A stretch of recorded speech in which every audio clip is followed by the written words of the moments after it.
Olha que louco.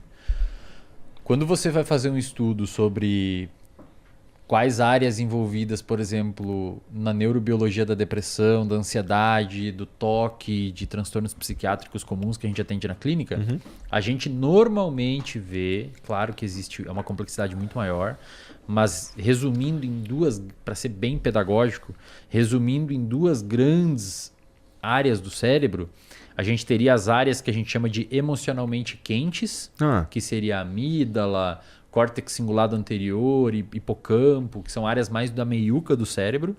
E existem as áreas que a gente chama de áreas emocionalmente frias, que seria o córtex pré-frontal, uma área muito envolvida com racionalidade, planejamento de futuro, análise e atribuição de critérios a comportamento, freio comportamental. E quando a gente vai ver um paciente psiquiátrico, normalmente as áreas emocionalmente quentes estão mais ativas. E tem algumas pesquisadoras que tentaram ver o que a psicoterapia faz no cérebro.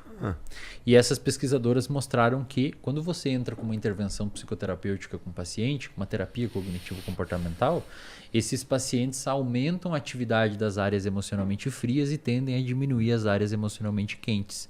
Porque o córtex pré-frontal e essas regiões lá do meio é como se eles fossem ligados por cabos. Circuitos.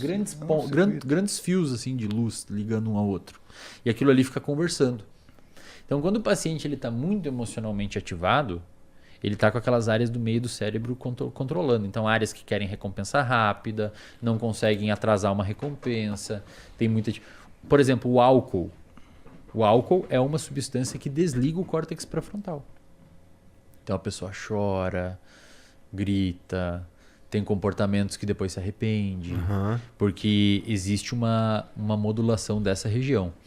Então, quando a gente estuda pacientes com transtornos psiquiátricos dentro das áreas de neurociência, normalmente os grandes dois alvos assim dos pesquisadores é córtex pré-frontal e amígdala. E existem por exemplo, privação de sono é algo que altera essa relação entre essas áreas aí? Muito, cara. Você desliga o pré-frontal. Privação de sono é a pior coisa que você pode fazer para a tua saúde mental. Aliás, a primeira coisa que você faz com o paciente é ajudar ele a regular o sono. O cara não está dormindo, não tem como ele ficar bem. Não tem, não existe. Não tem, cara. Eu sempre falo isso assim, para e pensa. Baleia. Baleia é um mamífero, não é? E ela dorme. Ela respira ar, mas ela dorme na água. Você imagina, você desenvolver um mecanismo para você dormir dentro da água respirando ar, porque dormir é muito importante. Pensa que você vai passar 30 anos, se você viver 90, 30 você vai passar dormindo, cara. Parece uma perda de tempo. Não é, porque o teu cérebro não dorme. Você dorme comportamentalmente, mas teu cérebro está ali ativo, trabalhando o tempo todo. O cérebro está fazendo ajuste metabólico ali dentro, está organizando tuas memórias. Durante o processo de sono, você tem várias fases e vários processos metabólicos ocorrendo ali. O sono é importantíssimo. Aquela ideia de sono atrasado é uma ideia que ainda existe? Por exemplo, dormir... essa noite que eu dormi 3 horinhas, vou dormir um montão amanhã. Cara, você consegue, de certa forma... Pensa assim, a falta de sono... Vamos voltar um pouquinho. Um ser humano, adulto, jovem, porque muda um pouco de criança, adolescente e idoso, mas um adulto dos 20, 18 aos seus 50, precisa de 7 a 9 horas de sono. Menos que 7 está errada, mais que 9 tem alguma coisa errada. 7 a 9.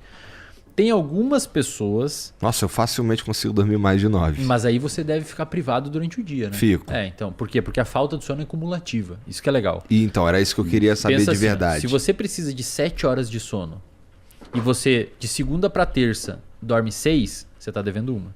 De terça para quarta, dorme 6, você está devendo 2. Você passa a semana toda dormindo 1 hora a menos, chega final de semana... Tem estudos que mostram que você está com tanto déficit cognitivo e de raciocínio quanto alguém que virou a noite.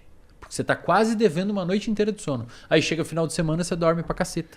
Pra tentar recompor aquilo. Agora você imagina a quantidade de pessoas que dormem 5, 6 horas e acham que não tem problema nenhum, tá tudo bem.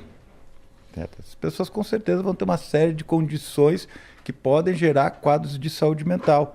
Desde dificuldades atencionais, dificuldades cognitivas, alteração de humor, aumento de ansiedade. Porra. Por exemplo, se você pega... E imagina um cara que tá fazendo isso há muitos anos. Não, é foda, velho. Tu se arrebenta. Bota no Google aí, pessoal, todos os transtornos psiquiátricos que existem. Privação de sono aumenta a chance de tudo aquilo ali. Todos.